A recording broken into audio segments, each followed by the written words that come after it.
কি সুন্দর অপূর্ব খেলা দিচ্ছেন, যে বাঁকুড়া থেকে আগত কি সুন্দর ভাবে খেলা দেখাচ্ছেন।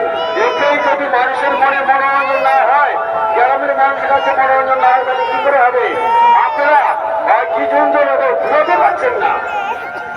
ভাইরা আপনি একটু হাতে তালি দেন না, ভাইরা আপনারা সবাই একটু হাতে তালি দিন। ভাইদের হাত নেই, তাতে আমরা কি করে হাতে তালি? হাতে ফোন